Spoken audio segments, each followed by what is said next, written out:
കേരളം ഭരിക്കുന്ന പിണറായി വിജയനും ഇടതുപക്ഷത്തിനും ഭരണം മടുത്തിരിക്കുന്നു. വർഷകാല സമ്മേളനം നടത്താറുള്ള സമയം കഴിഞ്ഞിട്ടും മറ്റു സംസ്ഥാനങ്ങളെല്ലാം നടത്തിക്കഴിഞ്ഞിട്ടും കേരളം മാത്രം നിയമസഭാ സമ്മേളനത്തിൻ്റെ തീയതി പോലും നിശ്ചയിച്ചിട്ടില്ല.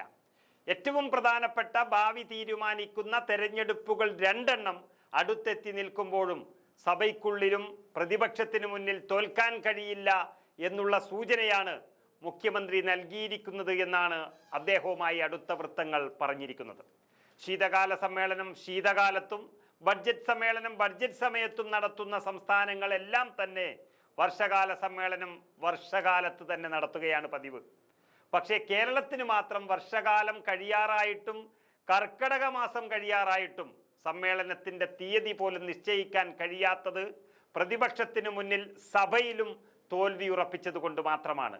ഇനി പിടിച്ചു നിൽക്കാനാകില്ലെന്ന് പിണറായി വിജയൻ തന്നെ തീരുമാനിച്ചതായി അറിയുകയാണ്. അങ്ങനെ ഒരു തീരുമാനമെടുത്താൽ മറ്റൊരാൾക്കും ആത്മവിശ്വാസം ഉണ്ടാകില്ല LDF-ൽ എന്നുള്ളത് ഉറപ്പാണ്. പ്രത്യേകിച്ച് പിണറായി വിജയൻ എന്നൊരു ഏകാധിപതിയുടെ കീഴിൽ കഴിയുന്ന MLA-മാർക്ക് ഒരാൾക്കും ഇതിനെ രക്ഷിക്കാൻ കഴിയാതെ പ്രതിരോധം തീർക്കാൻ കഴിയാതെയായി മാറുകയാണ് കേരളത്തിലെ LDF. അതോടെ സമ്മേളനങ്ങൾ തന്നെ ഒഴിവാക്കുകയാണവർ. നമ്മൾക്ക് ചിന്തിച്ചാൽ തന്നെ മനസ്സിലാക്കാവുന്നതേയുള്ളൂ.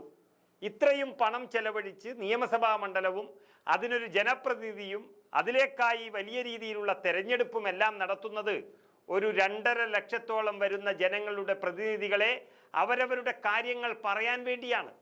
എന്ത് തീരുമാനമുണ്ടാകണമെങ്കിലും സഭയിൽ വിശദമായി ചർച്ച നടക്കണം. നിയമസഭാ സമ്മേളനമാണ് അതിനെല്ലാം അത്യാവശ്യം. പക്ഷേ ഇവിടെ സമ്മേളനം തന്നെ നടക്കുന്നില്ല. MLA-മാർക്ക് ആവശ്യങ്ങൾ പറയാനുള്ള അവസരം കൂടി നിഷേധിക്കുകയാണ് പിണറായി സർക്കാർ. ഇത് ചരിത്രത്തിൽ ഉണ്ടാകാറില്ലാത്ത ഒരു സംഭവമാണ്. പിണറായി വിജയൻ തോൽവി സമ്മതിക്കുകയാണ്. ഇത് തന്നെ ഈ സർക്കാരിൻ്റെ ഏറ്റവും വലിയ പരാജയമായി രാഷ്ട്രീയ നിരീക്ഷകരും ജനങ്ങളും തന്നെ വിലയിരുത്തി കഴിഞ്ഞു. സ്വന്തം ഭരണത്തിൽ വിശ്വാസമില്ലാത്തതും പ്രതീക്ഷ നഷ്ടപ്പെട്ടതുമാണ് സഭാ സമ്മേളനം നടത്താതെ ഓടിയൊളിക്കാൻ പിണറായി സർക്കാരിനെ നിർബന്ധിതരാക്കിയത്. സഭാ സമ്മേളനത്തിൽ LDF-ന് പിടിച്ചു നിൽക്കാൻ കഴിയാത്ത ഒരുപാട് പ്രശ്നങ്ങളുണ്ട്. ആദ്യം തന്നെ കയ്യിലുണ്ടായിരുന്ന നിലമ്പൂർ സീറ്റ് UDF പിടിച്ചെടുത്തത് സഭയിൽ ചർച്ചയാകും.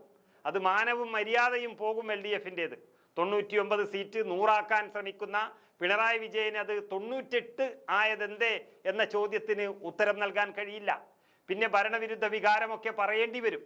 മകളുടെ അഴിമതി കഥകൾ UDF-ൻ്റെ യുവ MLA-മാർ വിടില്ല, അവർ എടുത്തിട്ടലക്കും, തീർത്തുകളയും.